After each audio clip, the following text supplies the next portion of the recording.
Hello, bienvenue dans ce nouvel épisode de J'ai peur donc j'y vais, le podcast qui vous aide à créer la vie qui vous ressemble et à gagner en sérénité. Je suis Steph Blue Lips, je suis coach et j'accompagne celles et ceux qui veulent s'épanouir dans tous les domaines de leur vie. Grâce à des accompagnements individuels et personnalisés, j'offre à mes clients un soutien, des outils et des stratégies efficaces pour atteindre leurs objectifs et créer un changement durable dans leur vie. Chaque semaine dans ce podcast, je vous partage des conseils, des outils et des expériences pour vous aider vous aussi à donner un nouvel élan à votre vie. Vous êtes prêts ? C'est parti! Hello à toutes et à tous, bienvenue dans ce nouvel épisode où on va parler d'un sujet de saison, puisqu'on va parler des fêtes de fin d'année et de tout ce qui se joue au niveau relationnel et émotionnel pendant cette période.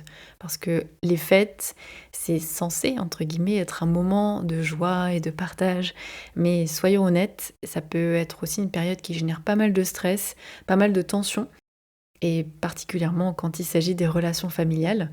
Donc ça va être le sujet de cet épisode aujourd'hui. Mais ce que je vais vous partager, ça peut aussi s'appliquer hors de la période des fêtes, ça peut s'appliquer pour tous les moments en famille que vous redoutez. Mais je sais que beaucoup d'entre vous appréhendent particulièrement les fêtes de fin d'année parce que ça peut être des moments de retrouvailles et il y a plein de choses qui peuvent rendre cette période challengeante.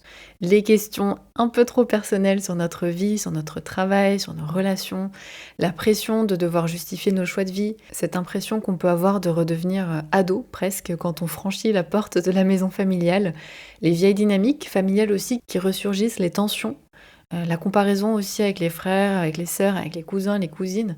Et puis pour certains, ça peut être l'effort qu'on doit faire pendant ces moments-là, de faire bonne figure, pour maintenir l'harmonie, pour pas gâcher les fêtes, alors qu'en fait, on a juste envie de partir en courant. Et tout ça, ça peut être intensifié par la fatigue de fin d'année, par le fait de passer beaucoup de temps ensemble, là aussi bien sûr, ce qui fait que les tensions peuvent monter petit à petit. Donc dans cet épisode, je vais d'abord prendre le temps de décortiquer pourquoi ces moments peuvent être si complexes émotionnellement. Parce que comprendre ce qui se joue, c'est déjà faire un premier pas, vous allez le voir. Et ensuite, je vais vous partager, comme d'habitude, des outils concrets et pratiques pour traverser cette période plus sereinement. Alors déjà, pourquoi c'est challengeant? Avant d'entrer dans des solutions concrètes, je pense que c'est important de comprendre ce qui se joue vraiment pendant les fêtes ou plus généralement pendant les moments en famille. La première chose, j'en ai parlé un petit peu avant, c'est cet effet régression quand on retourne dans sa famille. C'est un peu comme si on redevenait l'ado qu'on était, alors qu'on peut avoir 35 ans, 45 ans, diriger une équipe, et pourtant il suffit d'une remarque de notre mère pour qu'on se sente à nouveau comme si on avait 15 ans. Ça, c'est un mécanisme psychologique qui fait qu'on retombe dans d'anciens schémas comportementaux quand on se retrouve dans un contexte familier et du coup particulièrement avec notre famille. C'est un petit peu comme si notre cerveau avait gardé en mémoire des scripts, entre guillemets, de notre relation avec nos proches. Et donc quand on y retourne, on retrouve notre place d'avant, nos réflexes d'avant. Et donc il suffit que votre mère ou votre père vous parle comme si vous aviez 15 ans et hop, vous vous mettez à réagir comme si vous aviez 15 ans. Et ça peut être hyper frustrant parce que on est adulte avec sa vie, avec ses opinions, avec ses choix, avec sa capacité à s'affirmer. Et pourtant, on retombe dans des mécanismes. Et parfois, on en a totalement conscience. C'est-à-dire qu'on voit la scène se dérouler un peu au ralenti. Et pourtant, c'est presque automatique. On se retrouve à bouder ou à hausser le ton alors qu'on gère peut-être des situations bien plus complexes au quotidien. Mais là, de nouveau, face à nos parents ou face à notre famille, on va retomber dans des comportements où on a l'impression que ça ne nous ressemble pas. En famille, on a tendance à retomber dans des rôles assignés presque depuis l'enfance. Il y a peut-être la grande sœur parfaite, le frère rebelle, la petite sœur qui monopolise l'attention, l'enfant qui doit toujours faire le médiateur entre les parents. Et quand tout le monde se retrouve, on peut retomber facilement dans ces vieux schémas-là, même si on a 30 ans, 40 ans, 50 ans. Un peu comme si on remettait un vieux costume qu'on n'a pas choisi. Et en l'occurrence, c'est particulièrement vrai pendant les fêtes parce que on passe pas mal de temps ensemble, parfois il y a de l'alcool, tout ça, ça fait ressortir certaines dynamiques. On retrouve nos vieilles réactions, d'anciennes frustrations, certains schémas et d'ailleurs c'est pour ça que parfois il y a des tensions qui ressurgissent ou des disputes qui reviennent d'année en année, c'est un peu toujours la même chose, le même film qui se rejoue. Et chacun a son rôle. Et du coup, si une personne joue son rôle habituel, les autres vont suivre automatiquement quasiment. Donc si votre sœur, par exemple, fait une remarque passive-agressive, et peut-être votre mère va prendre sa défense, votre père, il dit rien, il se mêle pas, et vous vous retrouvez à réagir exactement comme quand vous aviez 16 ans ou 17 ans. Et ça, c'est ultra frustrant parce que je pense que si vous vivez ça, vous êtes déjà dit: «Bah, cette année, je vais pas rentrer là-dedans, je vais réagir différemment» et c'est un peu comme si votre cerveau, il était programmé pour retomber dans ces automatismes et en soi, c'est normal, ça veut pas dire qu'on peut pas le changer, mais c'est normal parce que ces schémas, ils se sont construits sur des années et ils peuvent être parfois profondément ancrés. Mais déjà, en prendre conscience, c'est un grand pas pour s'en libérer. Parce que quand vous allez voir le film se dérouler et reconnaître les signes avant-coureurs, vous allez pouvoir commencer, vous, à faire des choix différents dans vos réactions. Parce que si vous savez que tel comportement de la personne va venir pile chatouiller cette réaction chez vous, ça va vous permettre, en le sachant, de faire différemment. Ça va pas être facile, mais voilà, ça peut se travailler. Donc ça, c'est une chose qui peut se jouer très souvent pendant les fêtes. Une autre chose qui peut être très dure à gérer, c'est la pression sociale qu'on peut ressentir pendant ces réunions familiales. Et particulièrement pendant les fêtes, parce que ça peut être les moments où on voit des personnes qu'on voit peu, des oncles, des tantes, ou même peut-être vos parents, s'ils habitent loin et que vous les voyez pas très souvent. Donc ça peut être aussi le moment où certaines questions reviennent comme «Alors, t'es toujours célibataire? Et les enfants, c'est pour quand? Et tu cherches du boulot en ce moment?» Toutes des questions qui peuvent sembler innocentes pour ceux qui les posent, parce que bah, après tout, ils s'intéressent à vous, n'est-ce pas? Mais elles portent quand même souvent un poids implicite d'attente, de jugement, et quand on les entend année après année, ça peut devenir vraiment pesant. Et ces fêtes ou ces moments en famille, ça peut être un petit peu comme si on passait, notre examen annuel devant un jury familial et c'est dur, franchement ça peut être dur. On peut se retrouver un peu à devoir se justifier aussi, à devoir justifier nos choix de vie qui concernent notre carrière, nos relations, notre façon d'élever nos enfants, si vous avez des enfants. Et sur ça justement, ça peut être compliqué parfois pour, des parents de faire respecter leur autorité parentale devant leurs propres parents. Et puis sur la question des choix de vie, voilà, là, ça peut être compliqué si vous n'avez pas suivi le chemin classique, couple, maison, enfant, chien, carrière bien linéaire et que c'est ça le modèle familial ou ce qui est attendu, peut-être que vous allez avoir des questions ou ressentir le besoin de vous justifier, de vous expliquer, d'expliquer pourquoi vous avez changé de travail, pourquoi vous êtes encore célibataire, pourquoi vous voulez pas d'enfant pour le moment ou jamais. Alors peut-être que dans votre vie, quotidienne, vous êtes plutôt en paix avec vos choix, vous savez pourquoi vous les avez faits, vous savez qu'ils vous correspondent, mais parfois il suffit d'une remarque, d'un regard, d'un soupir pendant le repas pour que les doutes ressurgissent. Et c'est totalement normal de chercher à être accepté par sa famille. C'est dur d'avoir le sentiment de ne pas être à la hauteur des attentes familiales ou d'être la seule personne qui a pas tout réussi selon les standards familiaux. Parce que peut-être que votre frère ou votre sœur coche toutes les cases du succès entre guillemets aux yeux de votre famille, pendant que vous suivez un chemin différent. Et ces périodes enfin ces fêtes peuvent vraiment venir toucher ça, la comparaison, même de manière subtile, sans forcément que ce soit direct ou que ce soit une critique qui vous soit adressée, mais simplement un parent qui dit: «Ah bah tiens, ta cousine elle vient d'acheter une maison» ou «Ton frère il a eu une promotion». Bim, ça peut venir déclencher, des doutes, de la comparaison, même si, en parallèle vous êtes tout à fait heureux ou heureuse dans vos choix et dans votre vie le reste de l'année. Mais là, ça va venir, voilà, chatouiller tout ça et être inconfortable. Et puis autre chose qui est particulièrement épuisant pendant ces moments-là, c'est de devoir faire un effort constant pour maintenir une façade, pour faire bonne figure. On va éviter de parler de sujets compliqués parce qu'on n'a pas envie de gâcher ce moment, on n'a pas envie de gâcher les fêtes. Donc on se dit qu'on en parlera plus tard ou jamais. On peut avoir tendance aussi à ne pas répondre à des remarques qui nous agacent, pareil, parce qu'on n'a pas envie de casser l'ambiance.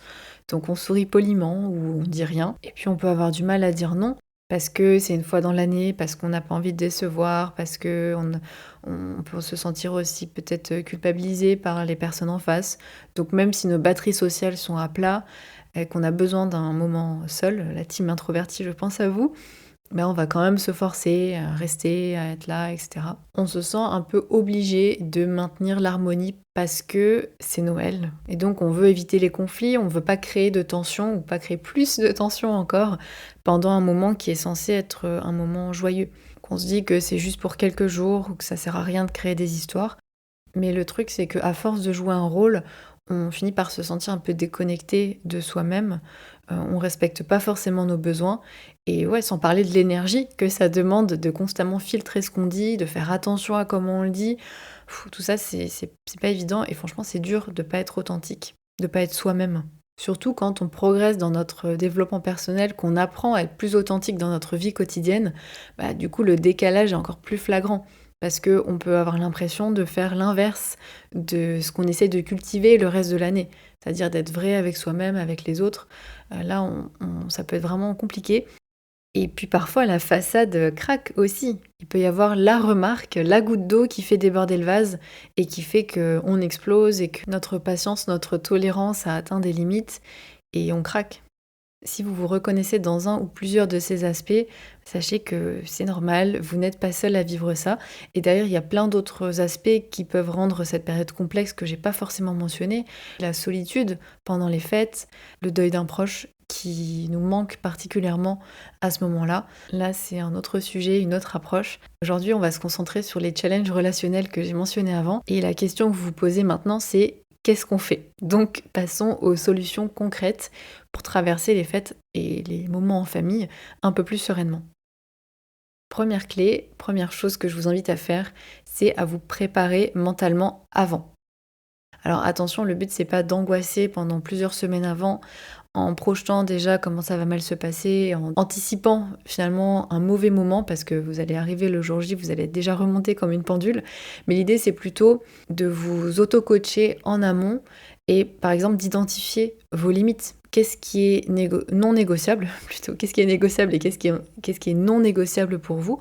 Par exemple, peut-être que vous acceptez de venir pour ces fêtes-là, même si vous n'avez pas envie, mais vous allez limiter la durée.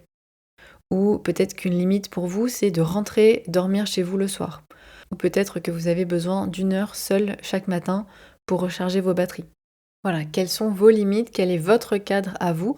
Et ce qui est important ici aussi, c'est de vous donner la permission, surtout d'avoir des limites, d'avoir des besoins peut-être différents de ceux de votre famille, des attentes différentes de celles de votre famille. Vous autorisez à dire non, à faire respecter vos besoins. Et je sais que c'est pas toujours évident en famille parce qu'on peut avoir peur de blesser, peur de décevoir.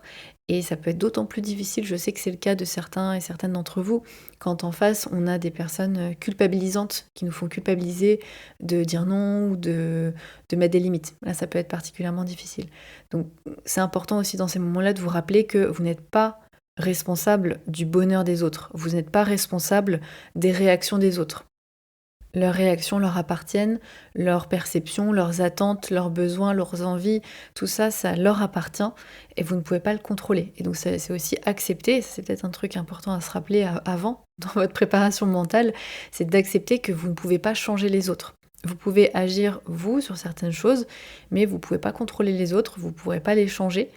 Même si vous en avez très envie, ce n'est pas possible. Donc vous concentrez sur ce que vous pouvez faire. Et une de ces choses, c'est fixer votre cadre et vos limites pour vous. Et ensuite le faire respecter. Autre chose que vous pouvez faire avant, c'est d'anticiper les situations délicates. C'est-à-dire identifier à l'avance les situations qui vous mettent mal à l'aise, qui pourraient vous mettre mal à l'aise. Si vous savez que tante Martine va forcément vous demander pourquoi vous êtes encore célibataire, parce que ça revient souvent, préparez peut-être votre réponse à l'avance. Donc là, le but, c'est vraiment pas de vous plonger dans des scénarios catastrophes qui vont déjà vous faire du mal avant le truc. Déjà que le moment va pas être chouette, mais en plus, vous allez ressentir tout un tas d'émotions désagréables avant, juste dans la projection. Donc l'idée, c'est pas d'abonder dans ça, mais plus d'anticiper pour pouvoir préparer éventuellement des réponses à l'avance pour éviter d'être pris ou prise au dépourvu et pour éviter de réagir sous le coup de l'émotion. Ce qui nous amène au deuxième point pour gérer au mieux ces fêtes et gérer au mieux ces moments en famille, c'est comment répondre aux questions qui vous gênent ou aux questions intrusives. L'idée ici, bien sûr, c'est de ne pas être dans la confrontation et pas être sur la défensive ou le passif-agressif, etc. Mais de répondre fermement, avec douceur aussi. En tout cas, c'est mon approche. Et pour ça, il y a plusieurs techniques. Donc, je vais vous en partager 3 que j'aime beaucoup. Et vous pourrez piocher ensuite selon vous, votre caractère et puis selon les personnes qui sont en face. Une qui est très très simple, mais qui fonctionne très bien en toute situation. D'ailleurs, quand vous avez besoin de vous affirmer et de tenir une limite, vous pouvez utiliser la technique du disque rayé. Donc le disque rayé, c'est le disque qui se répète du coup parce qu'il est rayé. Et donc l'idée, c'est tout simplement de répéter calmement la même réponse. On vous repose la question, la personne insiste, vous répétez la même réponse calmement, simplement en fait, sans forcément vous justifier, sans vous énerver. Voilà, juste répéter la même chose. Si on vous demande alors, t'es toujours célibataire, vous pouvez simplement répondre, je cherche pas à rencontrer quelqu'un actuellement. Puis la personne insiste en vous demandant, mais tu penses pas qu'il serait temps de chercher t'as l'âge d'avoir des enfants quand même. Vous pouvez répondre, c'est gentil de t'en soucier, mais je cherche pas à rencontrer quelqu'un actuellement. Et ainsi de suite.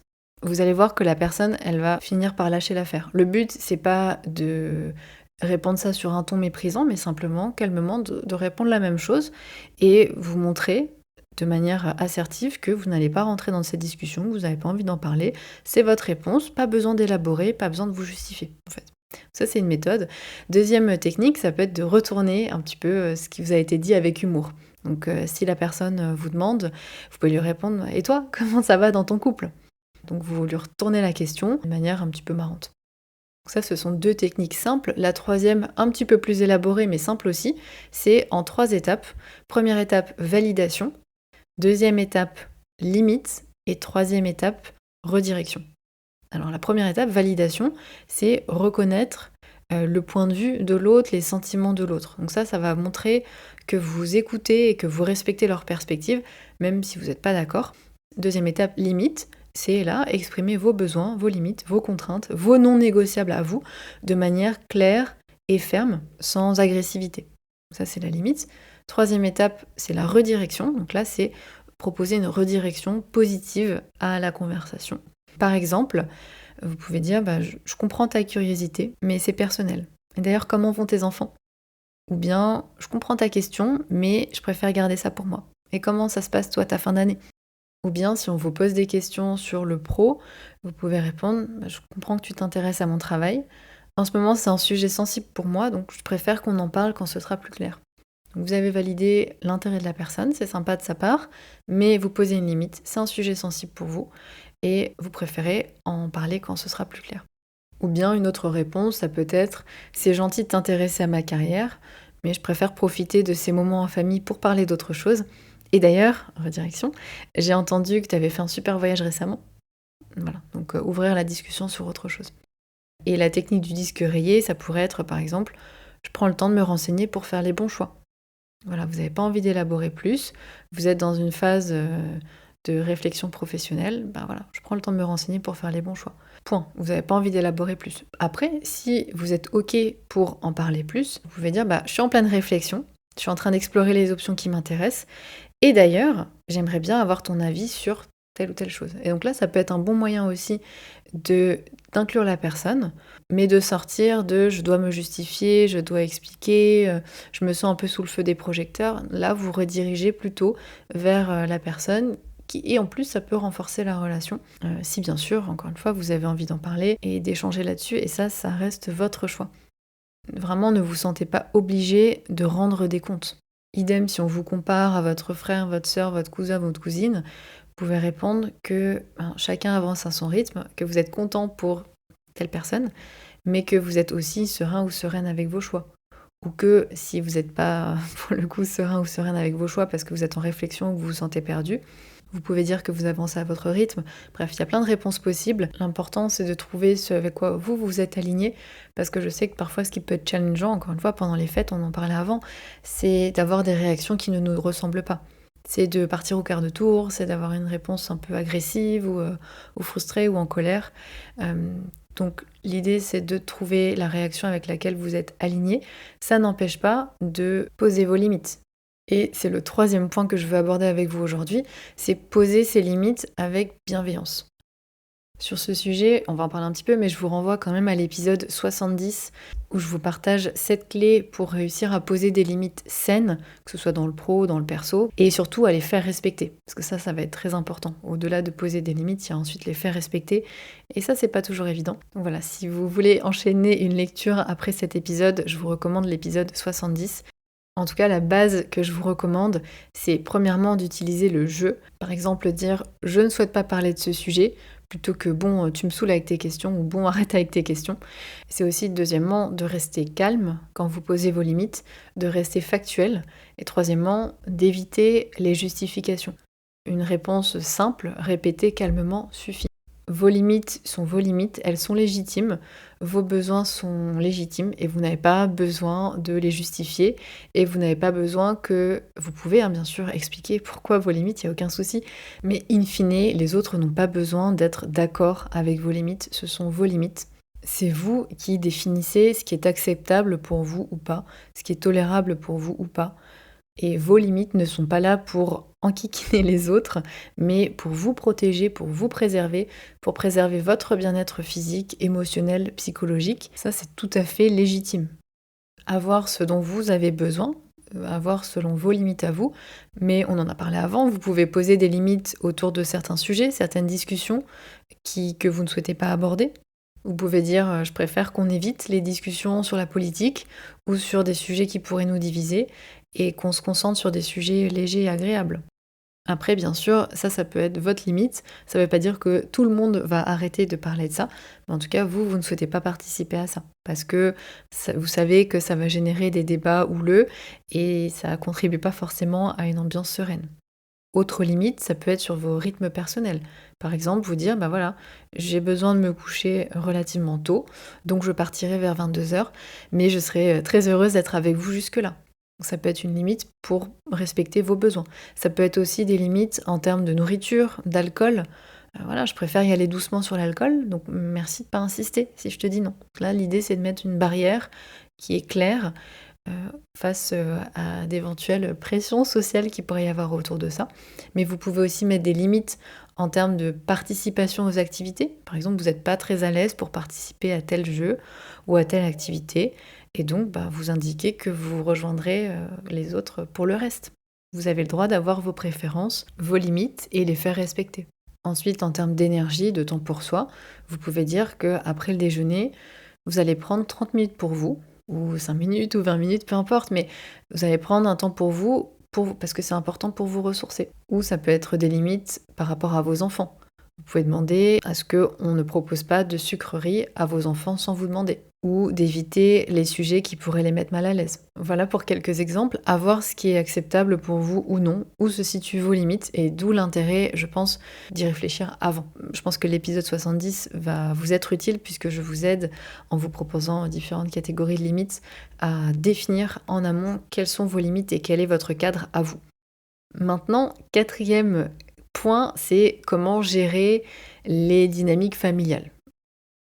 Là déjà, une idée, c'est d'anticiper et avant même que la tension monte, faire des pauses régulières, vous prévoir des moments de respiration. Ça peut être, on l'a dit, hein, prendre du temps pour vous. Ça peut être simplement sortir prendre l'air, aller aux toilettes, tout simplement, quand vous sentez que voilà, ça devient trop, pour vous permettre de souffler, de prendre un petit peu de recul.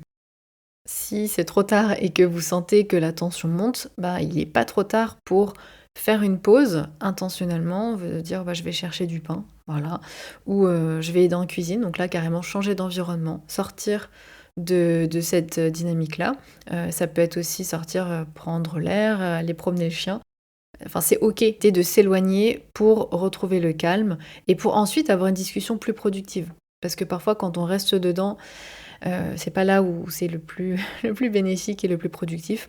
Donc je sais que c'est pas toujours évident de dire je pars en fait, mais ce n'est pas une fuite. J'en parlais récemment sur l'épisode sur la colère et sur comment gérer la colère. L'idée, c'est pas de sortir complètement de la discussion et de ne jamais y revenir, c'est de revenir à un état suffisamment calme et apaisé pour avoir une discussion constructive. Puisque quand il y a de la colère, en général, il y a des choses derrière à résoudre, mais on est un petit peu plus à même de le faire quand quand on voit pas rouge, clairement. Ensuite, qu'est-ce qu'on fait quand on se sent régressé? Quand on a l'impression de retomber dans de vieux schémas? Vous êtes à table et votre père fait une remarque sur votre façon de manger, comme quand vous aviez 13 ans, et vous vous voyez en train de lever les yeux au ciel, comme quand vous aviez 13 ans, tout simplement. Et donc ça peut être presque automatique, ça peut être dur de s'en empêcher. Mais déjà, prendre conscience de ça, de cette réaction, c'est déjà une victoire en soi. Parce que la prise de conscience, j'en parlais là pour le coup dans l'épisode 100, c'est la base de tout changement en fait. C'est la base de sortir de ce mode pilote automatique. C'est la première chose à faire pour ensuite pouvoir faire autrement. Ça ne veut pas dire que c'est facile, mais c'est la première étape. Donc, deuxième étape éventuelle, ça pourrait être de prendre une pause pour avoir une espèce de mini coupure qui peut parfois suffire à retrouver votre ancrage d'adulte, de personne adulte. Et pour continuer sur l'ancrage, un autre petit conseil, ça serait de vous reconnecter à votre corps, de vous redresser sur votre chaise ou vous redresser tout simplement, même si vous êtes debout, de bien ancrer vos pieds dans le sol et de revenir au présent, de revenir à votre corps d'adulte. Vous n'êtes plus un ou une enfant. Et vous pouvez aussi vous le rappeler. Ça peut être aussi une petite phrase à vous dire. Voilà, j'ai 30 ans, 35 ans, peu importe. J'ai mon appartement, j'ai ma vie, je suis une personne adulte. Ça, ce sont des petites choses à faire sur le coup, mais si vous voulez transformer cette dynamique un peu plus en profondeur, il y a aussi des choses à faire. Ça prend du temps, mais ça peut être une petite chose, ça peut être de changer physiquement de place. Si depuis que vous êtes enfant, vous vous asseyez toujours à la même place à table, pourquoi pas choisir un autre endroit? Ça peut paraître anodin, mais ça peut aider le cerveau à créer de nouveaux schémas. Pourquoi pas proposer de nouvelles activités? Plutôt que retomber dans les choses qu'on fait tout le temps, dans les mêmes discussions, pourquoi pas faire autre chose? Et vous, pourquoi pas prendre un nouveau rôle? Pourquoi pas être celui ou celle qui organise, par exemple? Donc sortir un peu des schémas habituels. Et puis, dernière chose, pour changer les choses la prochaine fois, ça peut être d'identifier vos déclencheurs, d'identifier les situations ou les remarques qui vous font, entre guillemets, régresser. Essayez de les noter parce que ça va vous permettre par la suite de peut-être mieux les anticiper, de savoir que ça vous trigger, entre guillemets, que ça vous déclenche. Ça va vous aider à changer votre réaction petit à petit. Parce qu'encore une fois, c'est un travail qui met du temps et ça se fait pas en un jour. Et parce que y a aussi les autres personnes qui vont continuer d'avoir leur rôle et qui vont du coup continuer de vous mettre dans votre rôle à vous. Et c'est pas évident d'en sortir, donc soyez aussi patient et bienveillant avec vous-même. Autre conseil que j'ai pour vous pour gérer au mieux les dynamiques familiales, c'est de choisir vos batailles. Choisir vos batailles, c'est faire la différence entre ce qui mérite vraiment qu'on mette des limites et qu'on s'affirme et ce qu'on peut laisser passer parce que l'enjeu n'est pas si important. Parce que tout n'a pas besoin d'être relevé ou d'être expliqué. Donc choisir vos batailles, c'est voir que tout mérite pas forcément une confrontation et c'est vous demander est-ce que là c'est important pour moi de réagir ou pas.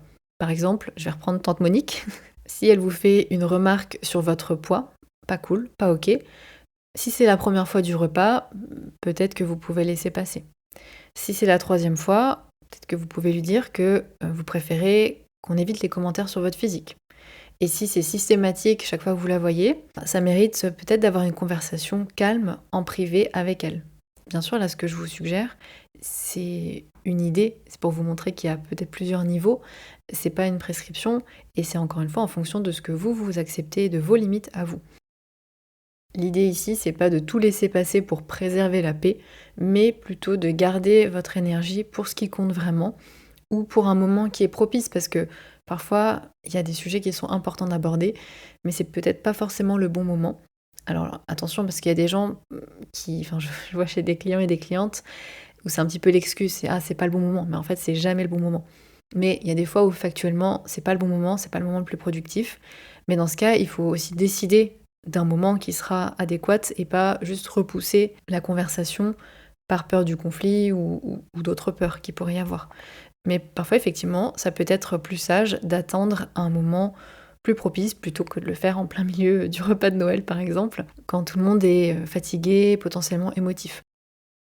Et justement, en parlant de fatigue, ça m'amène à mon 5e point, c'est la gestion de votre énergie. Ça va être important pour gérer le plus sereinement possible ces fêtes de fin d'année, parce qu'on sait que quand on est fatigué, on est aussi plus irritable.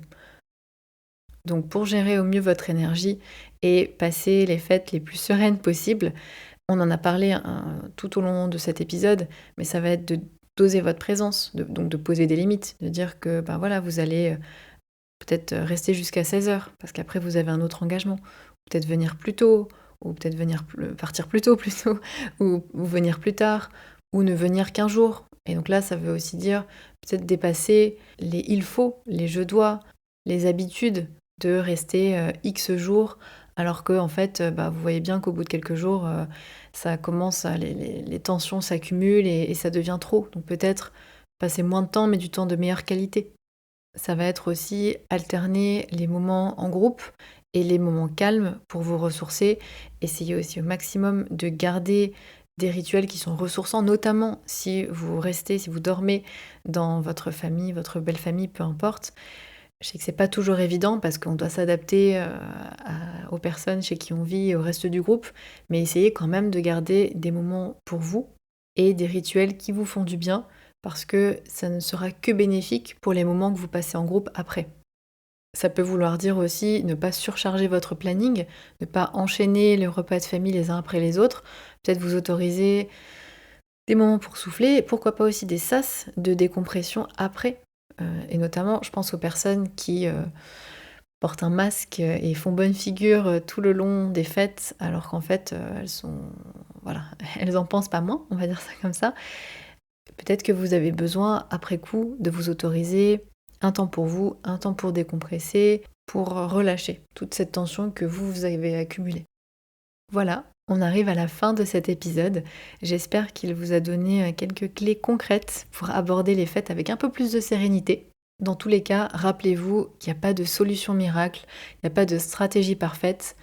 Et l'objectif, c'est pas non plus de transformer votre famille ou d'éviter tout conflit, mais c'est d'avoir quelques outils pour traverser ces moments en restant aligné avec vous-même, en vous respectant, en préservant votre énergie. Faites au mieux, soyez indulgent avec vous-même.